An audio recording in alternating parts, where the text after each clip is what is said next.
Hello everyone, welcome back to my YouTube channel and this is going to be the last lecture probably for this chapter. इसके बाद we will solve different जगह से MCQ, so make sure you're watching that as well, and this is going to be very beneficial if you watch the complete playlist of this chapter.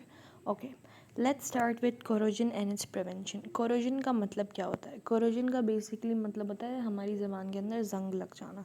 So corrosion is an electrochemical process that means इसके अंदर हमारे पास redox reaction होता है in which atoms on the metal surface get oxidized due to the environment, oxygen and moist. अब देखो moist की वजह से मतलब वाटर वेपर की वजह से भी हमारे पास जो होता है कोई चीज़ है, for example you have silver jewellery, अब दैट इज़ लोकल, अगर आप उसको हवा में रख दोगे तो वो आपको दूसरे दिन ब्लैक कलर की मिल जाएगी, या आप उसको पानी में डाल दोगे, पानी में आप वॉश करोगे तो आपको ब्लैक हो जाएगी, वो आपकी कोरोजन हो जाएगी उसके ऊपर. तो इसका मतलब क्या होता है कि वो उसका रिएक्शन जो गया, उसके मेटल का जो रिएक्शन हो गया वो हमारे पास ऑक्सीजन या फिर वाटर या फिर मॉइस्ट से हो गया है, तो हमारे पास कोरोजन उसको ही कहते हैं. अब देखें Fe मतलब हमारे पास कोरोजन जो होता है वो हमारे पास बाकी सारे एलिमेंट्स के अंदर, लेकिन जो रस्टिंग होती है वो सिर्फ आयरन के अंदर होती है. कोरोजन हमारे पास मेटल के अंदर भी होता है. रस्टिंग मतलब जंग लगना, और जंग जो लगता है ना वो हमेशा क्या बोलते हैं आयरन के अंदर लगता है. देखो जंग वर्ड, रस्टिंग हम आयरन के लिए यूज़ करते हैं, कोरोजन हम किसी भी चीज़ का वो हो जाना, ऑक्सीडाइज हो जाना, ब्लैक हो जाना, उसके लिए हम यूज़ करते हैं. फॉर एग्जांपल स्टील है, अब स्टील के अंदर कभी भी कोरोजन नहीं होगी. हम ये नहीं कहेंगे स्टील के अंदर रस्टिंग नहीं होगी, हम ये कहेंगे स्टील के अंदर कभी भी कोरोजन नहीं होगी, क्योंकि वो कुछ ऐसे मटेरियल से बना हुआ है. स्टील जो होता है ना, आपने प्लेट्स के पीछे भी देखा होगा तो इट इज़ रिटन के स्टेनलेस स्टील है. दैट बेसिकली मीन्स के इसके ऊपर स्टेन नहीं आएगा, ख़राब नहीं होगी. तो हमारे पास ये एक रिएक्शन दिया हुआ है Fe, हमारे पास ऑक्सीजन के साथ रिएक्शन होगा तो हमारे पास फेरॉइड ऑक्साइड बन जाएगा, ठीक है, जो कि हमारे पास रस्टिंग के बाद बन जाता है. मतलब आयरन जो है वो हमारे पास ऑक्सीजन के साथ रिएक्ट करके ब्राउन कलर में आ जाता है, जो रस्ट हो जाता है, जंग लगने का अमल, उसको हम रस्टिंग कहते हैं.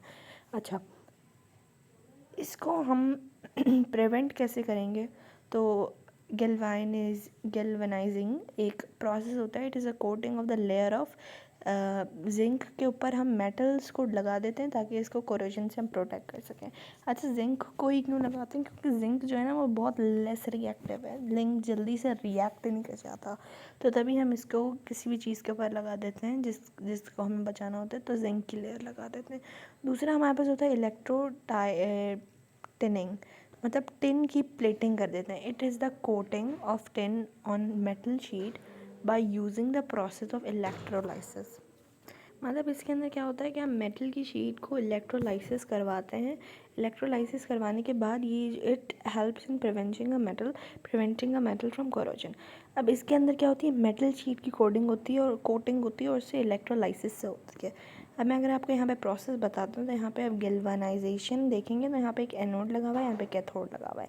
एनोड में हमारे पास क्या बोलते हैं हमेशा क्या होती है ऑक्सीडेशन होती है, तो यहाँ पे लूज ऑफ इलेक्ट्रॉन होगा और यहाँ से इलेक्ट्रॉन जो है वो हमारे पास कैथोड में आ जाएंगे, और जिंक जो है जो हमारे पास लॉस होकर वो पानी के अंदर आ जाएगा, ठीक है. जब लॉस होगा तो वो रिएक्ट करेगा कॉपर से, और कॉपर की प्लेटिंग यहाँ पर हो जाएगी, तो यहाँ पे जिंक जो है वो डिपॉजिट हो जाएगा एक मेटल के ऊपर, उसकी वजह से हमारे पास ये कवरिंग हो जाएगी. अगर आप देखें दूसरी तरफ इलेक्ट्रोलाइट है तो उसके अंदर भी सेम प्रोसेस होगा. यहाँ पे बस जिंक का हमें अमल बताया था, यहाँ पे आपको बताएंगे किसका, SN का बताएंगे, ठीक है. तो इसके अंदर यहाँ पे एक एनोड है, यहाँ पे कैथोड है और अंदर इलेक्ट्रोड है. आई थिंक एनोड है, तो यहाँ से निकल के इलेक्ट्रॉन्स आएंगे और यहाँ पे इसकी कोटिंग हो जाएगी, टिन कोटिंग हो जाएगी इसकी. SN टिन कोटिंग को कहते हैं.